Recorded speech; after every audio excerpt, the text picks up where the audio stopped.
La leyenda del Sacamantecas es una de esas que ha perdurado en el boca a boca del pueblo llano durante más de un siglo.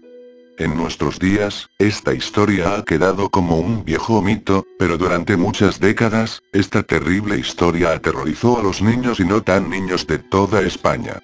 En gran parte, por culpa de los padres, que encontraron un filón en ella para mantener a sus hijos a raya inculcándoles en lo más hondo de su imaginario que en el momento menos pensado, un ser monstruoso aparecería para secuestrarlos si permanecían en las calles a horas poco adecuadas o incumpliendo las órdenes de los progenitores. Incluso se llegó al punto de poder convocar al Sacamantecas a placer, amenazando a los niños con que vendría a llevárselos si no se portaban bien. Los orígenes de la leyenda. El mito tiene orígenes reales, aunque curiosamente, tan solo un niño fue asesinado por los precursores de esta leyenda.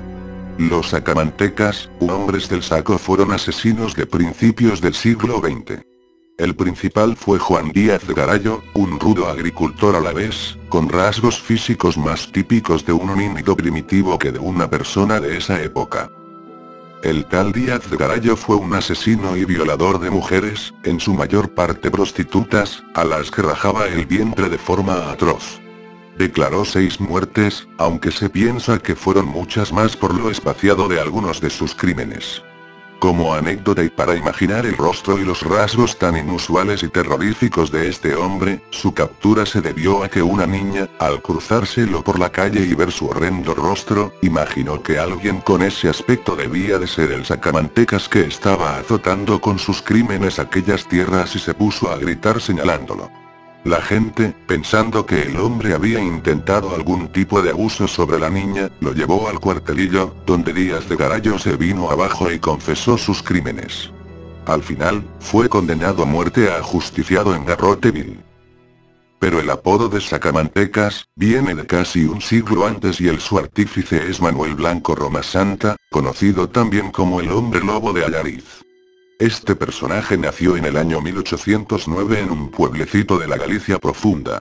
Primero fue sastre hasta que enviudó y se dedicó a la venta ambulante de untos o grasas. Durante mucho tiempo, los untos se usaban para el engrase de ruedas de carro y mecanismos diversos, como molinos y norrías. En este punto es cuando fue acusado por los lugareños de que las grasas que vendía eran de origen humano y fue acusado y condenado por la muerte de un alguacil. Aquí comienza la rocambolesca historia de este hombre que se escapa de la justicia y durante su búsqueda, asesina a 9 personas más infligiéndoles terribles heridas con sus propios dientes e incluso comiéndose parte de sus cuerpos al más puro estilo del hombre lobo.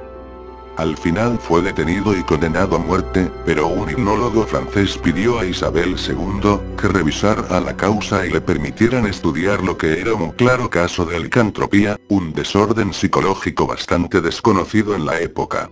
La pena de muerte se transmutó en cadena perpetua.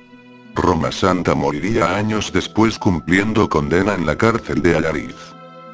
A estos dos casos, se une el del crimen de Gador, que une la leyenda del hombre del saco a la del Sacamantecas.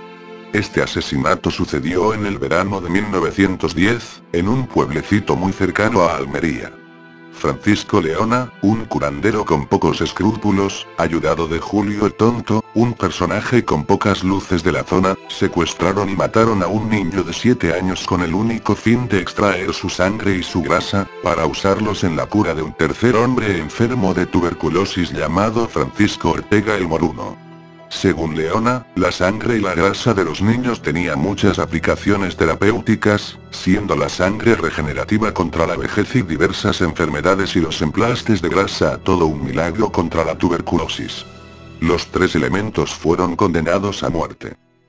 El caso es que el cóctel terrorífico de todos estos casos, dieron lugar al mito del temible Sacamantecas que durante más de 70 años fue el talón de Aquiles de todos los niños españoles, doblegando sus rebeldías a gusto y placer de los padres.